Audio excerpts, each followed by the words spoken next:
Olá pessoal, eu sou Janaína Marticelli e vocês estão no canal Forras de Cultura e Pastagens. E hoje nós vamos falar um pouquinho sobre como escolher a muda de capiaçu para que você faça a sua capineira na sua fazenda. Segura a vinheta que seu vídeo já vai começar.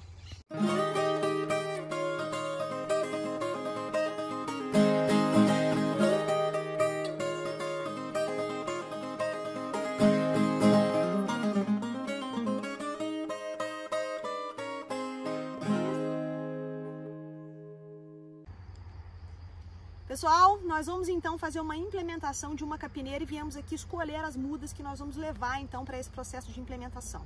Então essas mudas, elas precisam ser bem escolhidas para que a gente possa ter uma capineira bem formada, sem falhas, porque se a gente escolher mal essas mudas, pode ser que haja alguma falha no processo e a capineira fique então falhada, abrindo espaço para plantas daninhas. Mas antes da gente continuar o vídeo, eu queria pedir para vocês curtirem esse vídeo, deixa o joinha aí, vocês compartilhem com os colegas, nos grupos de vocês, para que a gente possa popularizar a ciência e a tecnologia em pastagens, porque esse é o objetivo desse perfil Forras de Cultura e Pastagens aqui no YouTube. É que a gente possa, então, disseminar conhecimento de forma correta, baseado na ciência. Então, eu conto com vocês para ajudar nesse processo. Mas vamos lá, tá? O BRS capiaçu é uma planta forrageira de alta produção que tem sido muito utilizada em sistemas de produção no Brasil, seja de leite, seja de corte. Então tem muita gente que odeia o capiaçu, que diz que não resolve, que tem que aumentar muito concentrado na dieta. De fato, se a gente fizer uma comparação entre uma silagem de milho e uma silagem de capiaçu, é claro que a silagem de milho vai ser melhor. Mas se você usar o capiaçu, dependendo da categoria, você consegue atender sim as exigências desses animais. Para vacas leiteiras de alta produção, é claro que o capiaçu não vai apresentar o mesmo resultado do milho. Mas nós vamos fazer uma capineira aqui na universidade, nós já temos uma capineira para o gado de leite e vamos agora fazer uma para ovino e caprino cultura, para que a gente possa então fazer silagem para alimentar os nossos animais na época de escassez. Tá? Então nós viemos aqui escolher essas mudas, saber que tipo de muda que nós vamos utilizar. Primeira coisa que vocês precisam saber é que a gente precisa de aproximadamente 10 mil mudas por hectare, considerando um espaçamento mais ou menos de 1 metro. Nós iremos fazer um espaçamento com 1 metro, porque o nosso corte vai ser feito à mão. Para você que vai fazer um corte de BRS capiaçu de forma mecanizada, eu não aconselho um espaçamento menor do que 1,5 metro, porque à medida que o tempo vai passando, as touceiras vão enchendo e você vai ter dificuldade de passar a máquina. Então considere sempre para cima de 1,5 metro. Lembrando que quanto menor for o espaçamento, mais mudas você vai precisar. E quanto maior for o espaçamento, menos muda você vai utilizar. E outra coisa importante para falar para vocês é que vocês devem sempre adquirir muda de viveiros credenciados pela Embrapa. Tá? Essas mudas que nós temos aqui na universidade, aqui junto com o EPAMIG, em parceria com o EPAMIG na fazenda Risoleta Neves, são mudas que vieram diretamente da Embrapa. A EPAMIG faz um sistema de catalogação desses pecuaristas, eles podem vir buscar as mudas. Então a gente tem certeza da idoneidade e da origem dessas mudas. Então esse negócio de você ficar pegando muda com fulano ou achar que é capiaçu e não ter certeza que vai ser o capiaçu pode trazer um grande prejuízo. Porque o capiaçu é uma planta de alta exigência em fertilidade do solo. Então provavelmente você vai fazer todo o plantio dessa sua capineira fazendo uma calagem, uma adubação fosfatada. Vai que você pega uma muda que não é de fato capiaçu, é às vezes um camerum, às vezes um napier. Né? Então tome muito cuidado com isso e busquem sempre viveiros credenciados pela Embrapa. Então vamos lá, uma avaliação importante que vocês precisam saber. O que está acontecendo aqui, ó, é o que a gente chama de perfilhamento aéreo.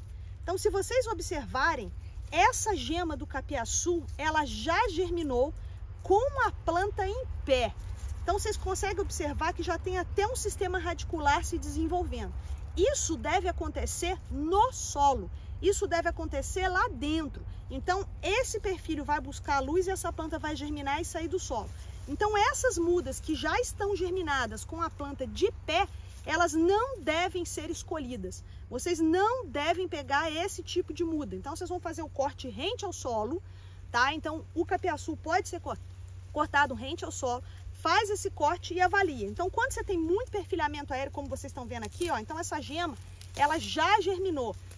Essas gemas todas desse perfil aqui de capiaçu já estão todas germinadas. Então isso aqui já perdeu a viabilidade. Então isso aqui não volta a germinar. Então se você levar esse tipo de planta para lá, não vai germinar. Mas esse perfil aqui, por exemplo, ele também tem outras gemas ativas, tá? Só que essas gemas ativas nesse perfil ainda estão muito novinhas.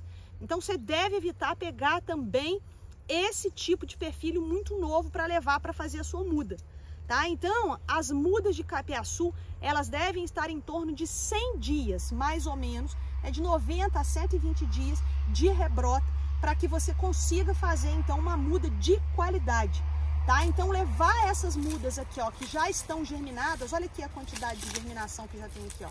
Isso aqui, tá, vai prejudicar muito a germinação, porque essa muda, ela já germinou, essa gema já não está mais ativa, ela já não existe mais, porque ela originou uma nova planta, tá? Então não é aconselhável que vocês levem esse tipo de planta.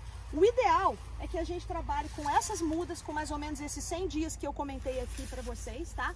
Observando essas gemas que estão cobertas pelas bainhas, tá? Então cada folha, tá, ela cobre uma gema que vai ter então uma determinada atividade, tá? Então essas gemas é que vão gerar essas novas plantas de capiaçu.